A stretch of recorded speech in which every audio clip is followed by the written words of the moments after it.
É o seguinte, quem vive nesse trabalho, a gente não vive. A gente vive a vida deles. Já não vive mais a nossa vida. A gente vive a vida dos outros. A gente vive a vida de Cristo na pessoa do pobre. A gente vive a necessidade dele, vive os problemas dele. E não os nossos problemas. A gente esquece às vezes que está doente, que tem uma coisa. Por quê? Por causa dos problemas dele. Primeiro eles, depois nós.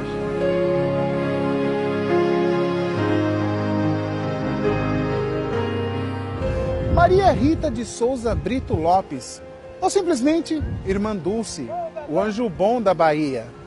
Essa freira da Congregação das Irmãs Missionárias da Imaculada Conceição da Mãe de Deus dedicou sua vida a acolher as crianças esquecidas pela sociedade, doentes largados à própria sorte e idosos esquecidos pelos seus parentes. Apesar de todo este trabalho e percorrer diariamente as ruas de Salvador, ela jamais deixou de rezar.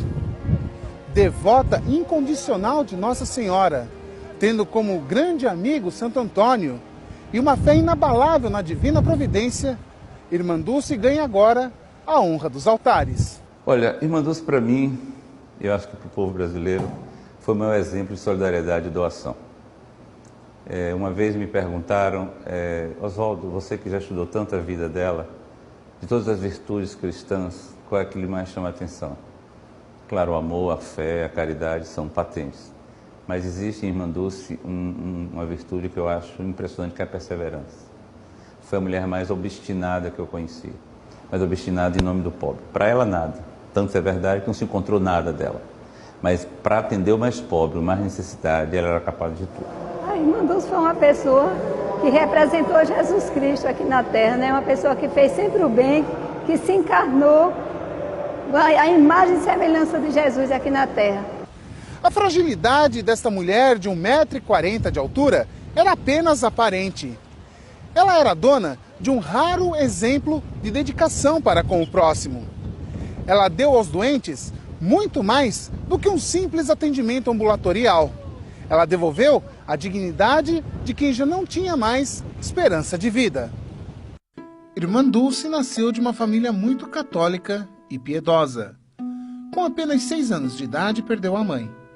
Dulce, então, passa a ser criada pelas tias. E esta mudança em sua vida a levou a ter o primeiro contato com os pobres. Suas tias pediam a ela e a sua irmã que procurassem crianças que viviam nos becos próximos à sua casa para lhes ensinar o catecismo. O desejo de ajudar os mais necessitados foi aumentando e o chamado a se tornar religiosa estava crescendo em seu coração a cada dia. Seu pai, o dentista Augusto Lopes Pontes, relutou muito sobre a vocação da filha, porque queria que ela seguisse a profissão da mãe, professora. Com 18 anos eu me formei professora e meu pai perguntou se eu não queria anel, nada. Eu disse não, disse, o senhor queria para o convento. Aí ele chorou muito, mas ele era muito um católico praticante e ele se conformou. Irmã Dulce esteve muito à frente do seu tempo e com seu jeito simples, porém determinado, convencia a todos da importância do seu trabalho. Tanto que a superiora da congregação, Irmã Fausta, concedeu uma permissão especial para que ela saísse do convento do Carmo diariamente e prestasse auxílio aos doentes que viviam nas ruas. Seu nome então começou a correr pelas ruas de Salvador. Não demorou muito e as crianças do bairro dos Alagados começaram a se encantar pela irmã, que falava de Deus e Nossa Senhora e catequizava com sua sanfona. Assim, ela conseguiu mais 2 prodígios. Pela manhã, ensinava o catecismo e ministrava o curso primário. À noite, ensinava os pais destas crianças a ler e a escrever. Olha, a Irmã Dulce, ela tinha uma vida de profunda oração e de contemplação. Por incrível que pareça, ela encontrava tempo para isso. Ela entregava a obra basicamente na mão da Virgem. Ela tinha uma devoção muito grande pela Imaculada Conceição e na providência divina. Ela nunca duvidou. Ela sempre disse que através da oração ela alcançava. A oração era o alimento da alma dela. A oração é sagrada e ela não saía sem passar na capelinha e pedir a Nosso Senhor. E quando ela saía, ela ia com o texto no bolso ia rezando no caminho todo. Este exemplo de oração também foi um legado deixado por Irmã Dulce. As noviças da congregação que começam a trabalhar no Hospital Santo Antônio veem em Irmã Dulce um exemplo que jamais deixará de ser seguido. Nós procuramos incutir no espírito dos médicos, dos funcionários, de todos que trabalham aqui, de ver a imagem de Deus na presença do doente que nos bate à porta. A oração é imprescindível, né? Ela costumava dizer, a oração é para a nossa alma como o ar para o nosso corpo, né?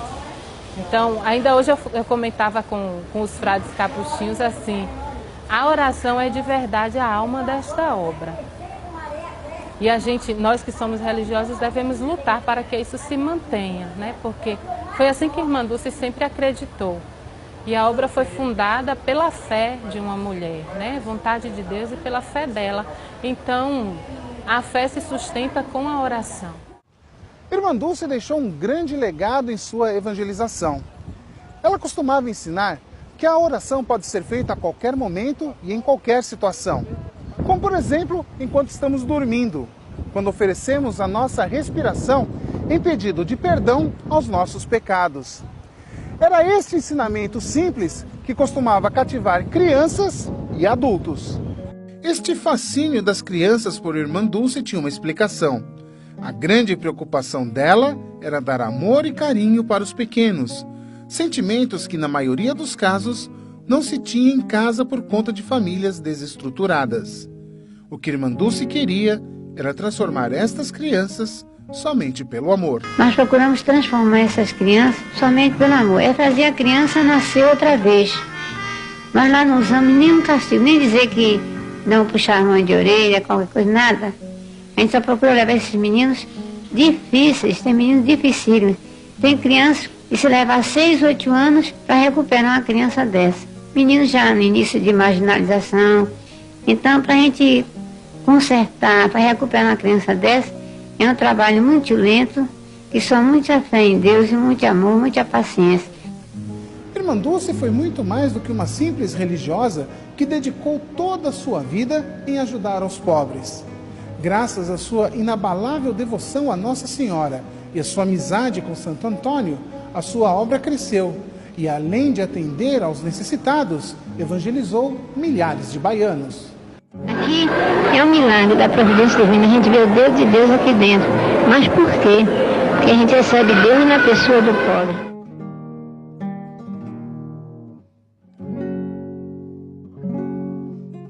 Irmã Dulce gostava de ensinar. Desde as primeiras aulas de catecismo que eram dadas na casa de sua tia às crianças mais pobres, até incutir no coração das pessoas o desejo de jamais deixar de rezar o terço. Uma das coisas que ela mais ensinava a todos nós, ou pelo menos as pessoas, era rezar o terço. Ela dizia, se não puder rezar um terço por completo, reze 3 Ave-Marias. E no decorrer do seu dia, vá rezando. Fica com o texto na mão, vá rezando. Sempre haverá um momento para você rezar. E ela ensinava aos seus casais, aos turistas que já visitavam ela, sempre a solução dos problemas era o terço. Tinha uma devoção muito grande pela Virgem Maria. Tudo que ela recebia, as flores, que ela recebia muitas flores, então ela sempre dizia, irmã, coloque em Nossa Senhora. Aí ela dizia para o povo assim, a homenagem que você está me fazendo não é para mim, é para Nossa Senhora. Em Deus, na oração, a gente tendo fé, é uma questão de fé. Se a gente tem fé, a gente consegue tudo. Aos 74 anos, a voluntária Iraci Lordello é conhecida por todos. Ela trabalhou lado a lado com a Irmã Dulce. Diariamente, ela visita o Hospital Santo Antônio e conhece cada paciente, exatamente como a Irmã Dulce. Não é fácil acompanhá-la, porque o seu ritmo é acelerado. Ela seguia a Irmã Dulce todos os dias e alguns momentos ficaram registrados para sempre em sua memória. A voluntária se recorda que aprendeu a rezar com a freira, as horas de oração diária e a confiança que a Irmã Dulce tinha em Santo Antônio, protagonista desta história. Essa pasta aqui, ó, ela saía para botar o dinheiro, ó. Nessa pasta ela levou um Santo Antônio e chegou numa casa de que ele tinha um comércio. Aí ele chegou, tirou o Santo Antônio e botou no escritório do homem. Quando botou no escritório do homem, disse, irmã, eu não acredito em santo não. A senhora vai botar minha safra do cacau e do café não está dando nada. Mas a senhora querer, deixa aí. Aí ela deixou. Aí marcou no livro de ouro, ela marcou a data e disse, olha, de hoje, mano, eu vou voltar aqui. Aí, vamos embora, Iraci. Aí eu fui. Quando ele chegou lá, ele bateu abriu, pois não, irmã, entre. Olha, aqui está seu dinheiro, o cacau rendeu 3 vezes mais, o café, agora esse santo eu não vou dar, não. Irmã Dulce jamais deixou de praticar a oração. Dos 77 anos que viveu, dedicou 64 ao cuidado com os pobres e os desamparados, largados pela sociedade e esquecidos à própria sorte. Os últimos 16 meses de vida foi um verdadeiro calvário. Fraca, acamada, com apenas 30% de sua capacidade pulmonar, Irmã Dulce tinha em seu quarto a imagem de Nossa Senhora e o Cristo crucificado, para que todos entendessem essa relação que ela tinha com a Mãe de Deus. Então eu acho que a doença dela também foi uma espécie de teste que Deus fez com ela. Quer dizer, acrescentou ao calvário dela, mas ainda essa situação. Não é que ele fosse testar, que o pai não faz isso, mas ele sabia exatamente que ela suportaria. E foi através desse sofrimento que ela foi no crescendo. E foi, acho que a fé dela, ela foi aumentando exatamente. Quanto maior o sofrimento, mais necessidade ela tinha de se doar. Porque é como eu sempre percebo, ela sempre via no outro a figura de Cristo. E por Cristo era capaz de fazer tudo. Em outubro de 1991, Irmã Dulce está consciente de que seu estado de saúde é grave e que a tendência era somente a piora. E por esse motivo, se manteve serena e dedicou-se apenas à oração. Irmã Olívia era responsável pelos cuidados com Irmã Dulce e se lembra do tempo em que a religiosa passou na UTI. Foi muito sofrimento, né? 1 ano e 6 meses dentro de UTI, entubada. Foi muita dor, muito sofrimento para ela e para a gente que cuidava dela. Mas era uma pessoa santa mesmo, que não se queixava. Ela estava no leito e estava pensando nos pobres dela. Como é que estão meus pobres lá fora? Se ela sem poder ir visitar os doentes, porque ela estava acamada. Então a gente sentia essa dor dela, que ela estava preocupada, até o último momento se preocupando com os enfermos. Mas a confiança que ela tinha em Deus era grande, era uma confiança inabalável. Ela sabia que Deus não ia falhar, porque ela sempre dizia, essa obra não é minha, é de Deus, e o que é de Deus permanece para sempre. Em 91, esses 5 meses antes do seu falecimento, quando o Papa rompe o protocolo, não era prevista a visita do Papa aqui, o Papa iria passar direto para a Igreja dos Alagados, e depois do Bonfim, ele rompe o protocolo e surpreende toda a comitiva e muda o percurso, para aqui na porta e vem visitá-la. E tem inclusive 2 fotos ali, em que ele aparece, é quando ele entrega aquele texto que eu mostrei ali para vocês. É quando ele entrega, e aí na saída ele diz, né, ele fala para Dom Lucas, né, que era o nosso arcebispo, e diz, é a própria figura, é o sofrimento do inocente, é o próprio sofrimento do Cristo.